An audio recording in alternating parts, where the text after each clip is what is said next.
రాధా ఇంటికి వచ్చేసరికి అమ్మాయిని పిలవద్దన్నానుగా, ఎందుకు వెలిచావు గోపాల్? నేను రమ్మని చెప్పలేదమ్మా. అత్తయ్య, మీ అబ్బాయి నన్ను పిలవలేదు, నేనే వచ్చాను. అయినా ఇది నా ఇల్లు కూడా. ఇక్కడికి రావాలంటే మీ అబ్బాయి చెప్పాలా? నా ఉద్దేశం అది కాదు కోడలా. ఇక్కడ మాకే తినడానికి తిండి లేదు, నీకెలా పెట్టాలానని ఆలోచిస్తున్నాను. మీరు తినేదే ఒక ముద్ద పెట్టండి, ఏం పర్లేదు. లింగయ్య అప్పుడే పొలం నుండి వస్తాడు. చూడండి, కోడల్ని పుట్టింటికి వెళ్ళమంటే వెళ్ళను అంటుంది మరేం పర్లేదు, మనం తినేదే తింటుంది. అని బాధగా అన్నాడు. ఆ మాట అన్న తర్వాత లింగయ్య గదిలోకి వెళ్ళిపోతాడు. అత్తయ్య, చాలా బాధగా ఉంది మావయ్య గారిని చూస్తుంటే. ఏం చేద్దాం కోడలా, పంట మొత్తం నష్టమొచ్చింది. ఏదైనా వ్యాపారం చేస్తే మనం అప్పులు తీర్చొచ్చు కదా. డబ్బులుంటే అప్పులు తీర్చేవాళ్లం గదమ్మా. అలా అంటే ఎలా అత్తయ్య? డబ్బులు కావాలంటే ఏదో ఒకటి చేయాలిగా. మీ మావయ్య గారికి పొలం తప్ప ఇంకేం తెలీదు. ఇప్పుడు వ్యాపారం పెట్టి దాంట్లో కూడా నష్టం వస్తే తట్టుకోలేరు. గోపాల్ ఉద్యోగం చేస్తున్నాడుగా, అది చాలులే. అమ్మా, నాకు వచ్చే జీతంతో మన అప్పులు తీరవు. మీ నాన్నగారు మళ్ళీ డబ్బులు పోగుచేసి పొలంలో పంట పండిస్తారులే. ఏవండి, మీరైనా చెప్పొచ్చుగా అత్తమ్మకి. అమ్మ చెప్పింది నిజమే, డబ్బులు ఎక్కడి నుండి వస్తాయి? అసలే కష్టాల్లో ఉన్నాం, ఇంకా ఆ విషయం వదిలేయరాదా? ఇంట్లో అందరూ ఎంత చెప్పినా రాధ మాత్రం ఆలోచించటం మానలేదు. ఇలానే ఉంటే ఇల్లు గడవదు, ఏదో ఒకటి చెయ్యాలని అనుకుంది. ఇంటి పక్కన వాళ్లతో కలిసి ఆదివారం సంతకు వెళ్ళింది. అక్కడ జరిగే వ్యాపారాలన్నీ గమనిస్తుంది. దాదాపుగా అక్కడున్నది అందరూ అబ్బాయిలే. దాంతో రాధ ఇలా అనుకుంటుంది. ఇక్కడ ఉన్నవాళ్లంతా అబ్బాయిలు. షాప్కి కావాల్సినవి ఎక్కడికైనా వెళ్ళి తెచ్చుకుంటారు. కానీ నేను అమ్మాయిని.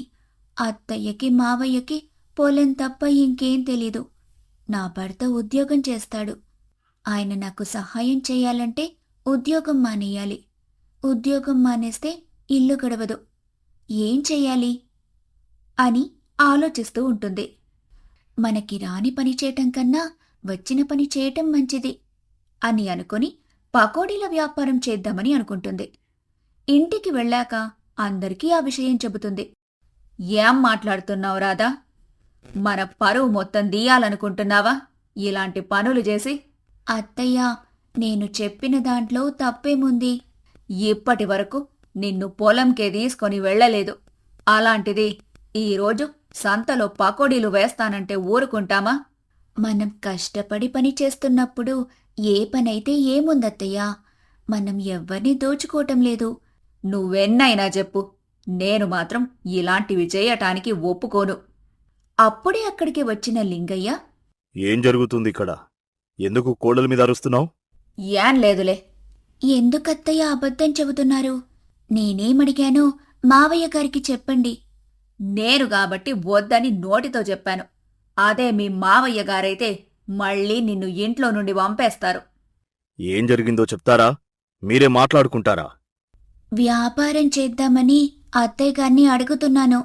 ఇప్పటికీ ఉన్న అప్పులు చాలే కోడలిపిల్ల. ఏదో ఒకటి చేసి వీటిని తీరుస్తాను.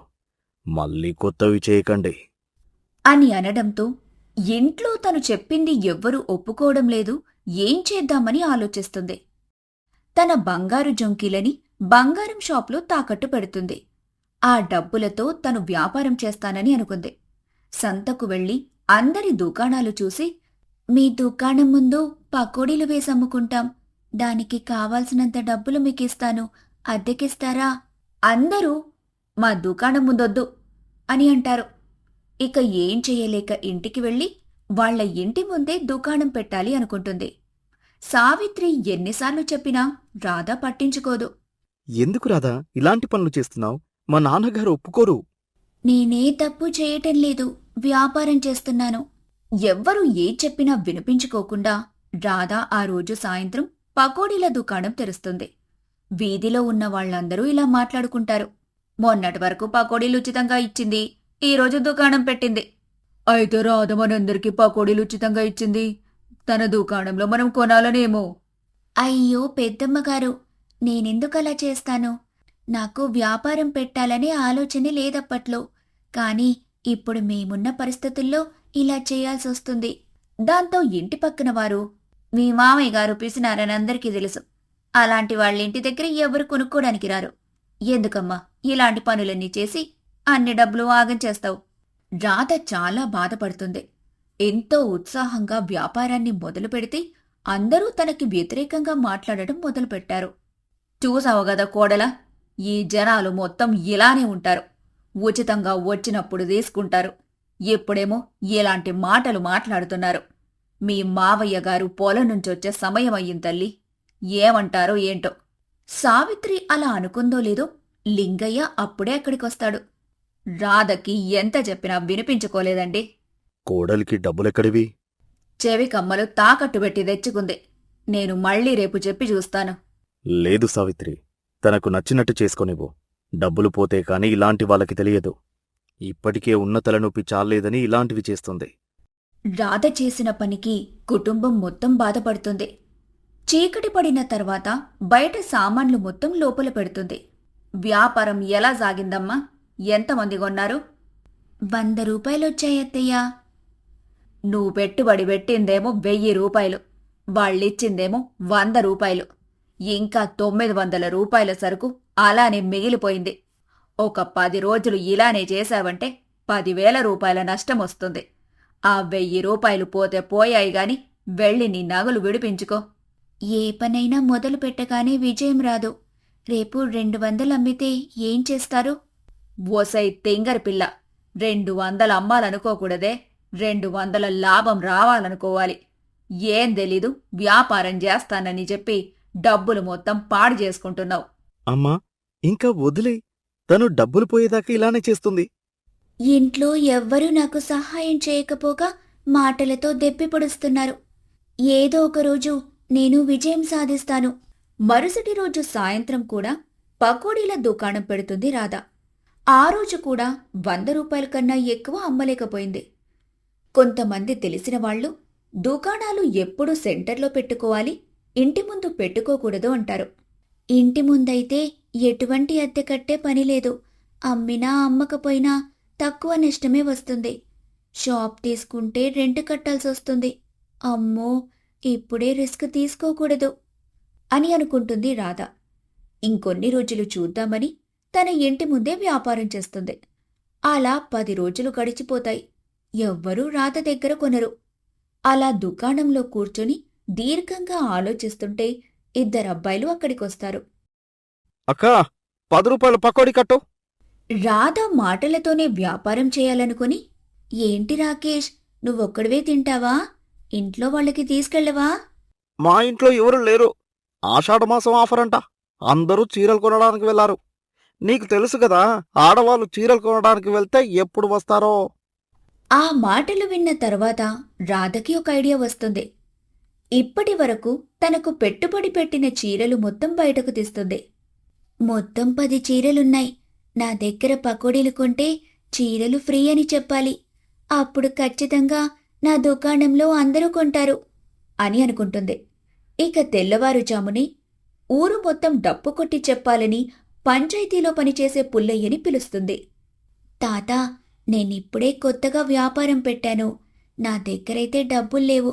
నా కోసం ఒక చాటింపు వేసి పెడతావా? కావాలంటే సాయంత్రం వచ్చి పకోడీలు తీసుకుని వెళ్ళు. అమ్మా రాధా, ఈ రోజుకి నీ దుకాణంలో పకోడీలు తీసుకుని చాటింపు వేస్తా. రోజు అలానే చేయాలంటే నా వల్ల కాదు. అది కాదు తాతయ్య, నా వ్యాపారం మంచిగా సాగే వరకు మీకు పకోడీలిస్తాను. ఆ తర్వాత డబ్బులిస్తాను. సరే, ఇంతకీ ఏమని చెప్పి చాటింపు వేయాలి? అమ్మా అయ్యా, అందరూ వినండి. రాధ తన పకోడీల దుకాణంలో ఆషాఢమాసం ఆఫర్ కింద చీరివ్వబోతుంది. ప్రతిరోజు రాత్రి లక్కీ డ్రాలో ఎవరి పేరైతే వస్తుందో వాళ్ళకి చీరనిస్తుంది. అబ్బాయి గెలుచుకుంటే ఆ చీరని తన తల్లికి కాని భార్యకి కాని బహుమతిగా ఇవ్వచ్చు. అమ్మాయిలు గెలుచుకుంటే వాళ్లే దాన్ని కట్టుకోవచ్చు. ఈ ఆఫర్ 2 రోజులు మాత్రమే. ఎవరికైనా చీర కావాలనుకుంటే వెంటనే వెళ్ళి పకోడీలు తినండి. ఇలా చెప్పాలి పుల్లయ్య తాతయ్య, మీరు చాటింపు. నాకన్నా నువ్వే బాగా చెప్పావు. ఊరంతా చాటింపు వేస్తూ కూర్చుంటే దుకాణంలో ఎవరమ్ముతారు తాతయ్య? చీరలు అంటే అందరూ వస్తారు. ఖచ్చితంగా నీ వ్యాపారం బాగా జరుగుతుంది. ఈరోజు 4 వాయలు ఎక్కువ వెయ్యి. ఏంటి కోడలు పిల్ల నువ్వు చేసే పని? 10 రూపాయల పకోడీకి ఎవరైనా 500 రూపాయల చీరలిస్తారా? ఎన్ని రోజులు 1000 రూపాయలే నష్టం తెచ్చావనుకున్నా. ఈ రోజు నుంచి 1500 తీసుకొస్తున్నావా? అత్తయ్య, నా మీద నమ్మకం ఉంచుకోండి. ఖచ్చితంగా వ్యాపారం మంచిగా జరుగుతుంది. 4 రోజులు పోతే ఇంట్లో సామాన్లు కూడా ఫ్రీగా ఇస్తావేమో. అత్తయ్య, మీరిప్పుడు ఏం మాట్లాడకండి. సాయంత్రం చూస్తారు కదా ఎంతమంది వస్తారో. అప్పుడు మీరు ఖచ్చితంగా వచ్చి నాకు సహాయం చేయాలి. జనాలు ఎక్కువగా ఉంటే ఎక్కువ వాయిలు వేయాలి కదా. మీరు ఉల్లిపాయలు, పచ్చిమిర్చి కట్ చేయాలి ఈగలు దోలుకోకుండా ఉంటే చాలు అంటూ వెళ్ళిపోతుంది. పుల్లయ్య ఊరు మొత్తం చాటింపు వేస్తాడు. అయితే చాలామంది 10 రూపాయల పకోడీ కోసం 500 రూపాయల చీరిస్తుంది ఏంటో ఈ అమ్మాయి అనుకుంటారు. అందరూ 10 రూపాయలాగా పోతే వస్తే 500 రూపాయల చీర వస్తుందని సాయంత్రం అవ్వగానే రాధ దుకాణం దగ్గరికి పరుగులు పెడతారు. దాదాపుగా 100 మంది వస్తారు. వాళ్ళని చూసి సావిత్రి షాక్ అవుతుంది. అత్తయ్య, ఇప్పుడు సహాయం చేస్తారా మీరు? చేస్తానమ్మా అంటూ ఉల్లిపాయలు కట్ చేస్తుంది.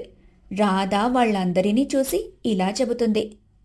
బట్టల షాప్లో మీరెన్ని వస్తువులు కొన్నా మీ పేరుతో ఒక్క లక్కీ డ్రానే వేస్తారు. కానీ నేను అలా కాదు. ప్రతి 10 రూపాయలకి ఒక పేరు రాస్తాను. 20 రూపాయలు కొంటే 2 చీటీలు మీ పేరు మీదే వేస్తాను అని అంటుంది. దాంతో అందరూ 2 చీటీలు వేయించుకోవాలని 20 రూపాయల పకోడీలు కొంటారు. సావిత్రికి పకోడీలు వేసి వేసి చెయ్యి నొప్పొస్తుంది. అమ్మా రాధా, నా చెయ్యి బాగా నొప్పిగా ఉంది. నా వల్ల మీరు చాలా ఇబ్బంది పడుతున్నారు. ఇబ్బంది పడినా వ్యాపారం జరుగుతుందిగా, సంతోషంగానే ఉన్నాన్లే. అలా ఆ రోజు మొత్తం అందరూ పకోడీలు కొంటూనే ఉన్నారు. ఈ 10 రోజుల్లో వచ్చిన నష్టం మొత్తం ఆ రోజు తీరిపోతుంది. తను అనుకున్న దానికంటే ఎక్కువగా వ్యాపారం జరగటంతో, మీ అందరికీ నా కృతజ్ఞతలు. నేను కోరుకున్న దానికన్నా ఎక్కువగా నా వ్యాపారం జరిగినందువల్ల ఈరోజు లక్కీ డ్రాలో 3 చీరలు తీస్తాను. ఇదే విధంగా రేపు కూడా జరిగితే 5 చీరలు తీస్తాను. అలా రోజు కనుక వ్యాపారం బాగా సాగితే పట్టుచీరలిస్తాను అని అంటుంది రాధ. పట్టుచీర అనేసరికి ఆడవాళ్లందరికీ ఆశ కలుగుతుంది. ప్రతిరోజు వచ్చి రాధ దగ్గర పకోడీలు కొంటూ చీటీలు రాయించుకొని వెళ్తుంటారు. రాధ తనకి వచ్చిన లాభంలో చీరలు బహుమతిగా ఇస్తుంది. తన భర్త గోపాల్ రాధ తెలివికి ఎంతగానో సంతోషిస్తాడు. ఒకరోజు రాధ తన మావయ్య గారి దగ్గరకొచ్చి, ఇదిగోండి మావయ్య గారు, డబ్బులు తీసుకొని అప్పు తీర్చండి. ఇంత పెద్ద మొత్తం ఎలా? నాన్నగారు, మీ కోడలు గొప్ప తెలివిగా వ్యాపారం చేసింది. ఫ్రీగా ఇస్తే ఎవరైనా ఏదైనా తింటారన్నారు కదా, అదే ఫార్ములా ఉపయోగించి ఇంత సంపాదించింది. నన్ను క్షమించమ్మా. నిన్ను మీ పుట్టింటికి పంపించాను. పర్లేదు మావయ్య గారు, ఆ రోజు మీరు నన్ను ఇంటికి పంపించారు కాబట్టే ఎవరితో ఎప్పుడు ఎలా మెలకాలో నాకు బాగా తెలిసింది. నాకు బాగా అర్థమైంది. ఎవరికైనా అవసరం ఉంటేనే ఏదైనా పెట్టాలని. ఫ్రీగా ఇచ్చినంతకాలం ఎవరైనా తీసుకుంటారు. మన అవసరానికి ఎవ్వరూ ముందుకు రాలేదు. నేను చెప్పానుగా, రాధా మనింటి మహాలక్ష్మని. తను పుట్టింటికెళ్ళాక మొత్తం కష్టాలొచ్చాయి. మళ్ళీ మెట్టింటికి తిరిగొచ్చి అందరికీ సంతోషాన్ని తెచ్చింది అని తన కోడల్ని మెచ్చుకుంటుంది సావిత్రి. అలా రాధ తెలివిగా తన వ్యాపారాన్ని కొనసాగిస్తూ అప్పులన్నీ తీర్చేసి ఎంతో అభివృద్ధి చెందుతుంది.